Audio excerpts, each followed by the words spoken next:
The battle against Obamacare was first focused on its communism, its government control, etc.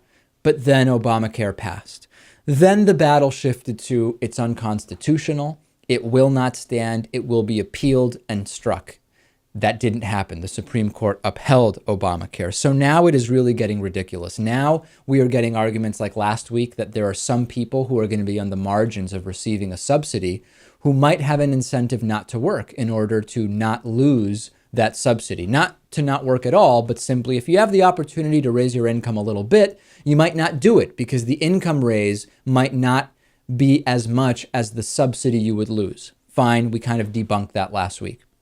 Now we have, as the Washington Post is reporting, FreedomWorks, which is putting together a campaign urging people to burn their Obamacare cards. Now, first and foremost, there's no such thing as an Obamacare card, so the visual is very, very deceiving. But this is actually an attempt that we can kind of understand where it comes from. The idea is the way Obamacare works and the way premiums will be held down in price is if everyone has to buy insurance, that means you are going to force some people, healthy people, who might not really normally buy insurance into the market.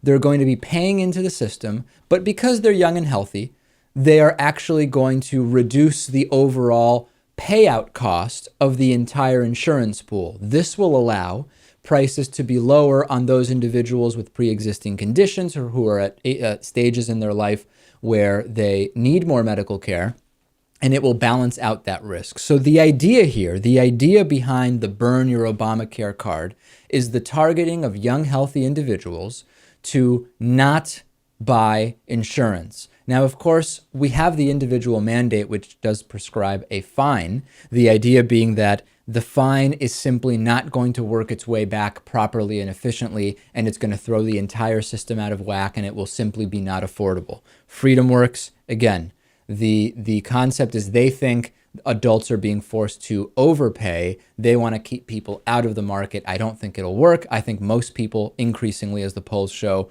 are understanding that there is that this just doesn't make any sense. What's the most absurd anti-Obamacare argument that you've heard? We've talked about some financial ones. We've talked about now burning your Obamacare card. We've talked about communism. I know that some of you have had conversations with people you know that are probably outrageous in terms of opposition to Obamacare. Write in. Let me know what you've heard. davidpakman.com. Click on Contact Us.